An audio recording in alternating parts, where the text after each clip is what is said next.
So I was going through a rough patch, and I decided that I didn't have good judgment. So I was like, okay, I'm just gonna leave it up to the universe, and the next person that asked me out is gonna get a date. So it happened to be this guy who worked at this restaurant that I went to all the time, and this dude would always flirt with me, and he'd give me free food. And he was cute, he was muscular, he was behind the counter, he was doing his thing, and I was like, well, all right, I just said the next guy who asked me out is gonna get a date. It was him, so he expressed his interest. I gave him my number. I said, sure, we can go on a date. We'll call him Hector.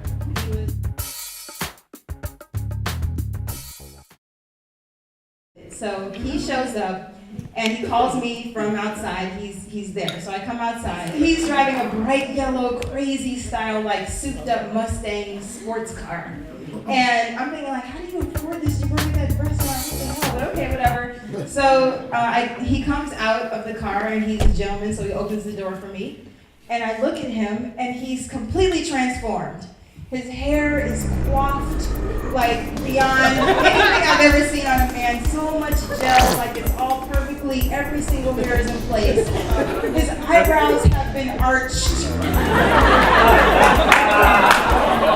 My eyebrows were not arched. His eyebrows were arched to the heavens. His normal, like kind of manly stubble that I saw, at the restaurant is now like fine lines. It's like they've been drawn on it. One across the cheek, one over the lip, one down here. He's like gone. He talk about, what was the phrase, pretty and go? Yeah. Pretty and gone? What is it? He was pretty and gone at that point? Yeah, he spent hours probably preparing for the date.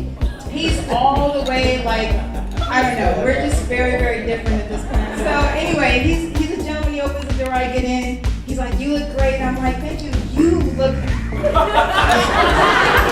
really like something.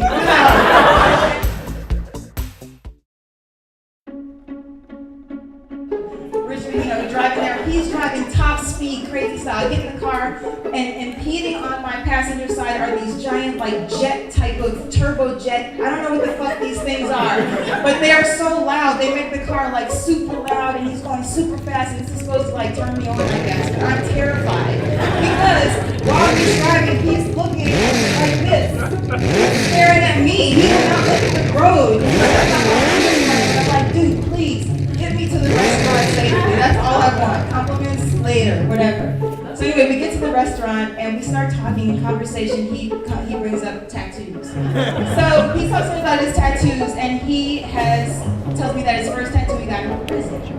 So I asked him, what were you doing in prison? He said, I was 19 and some guy asked me to bring some drugs for him on a plane from Panama to the States. He did 7 years in prison, right? This is what the universe gave me.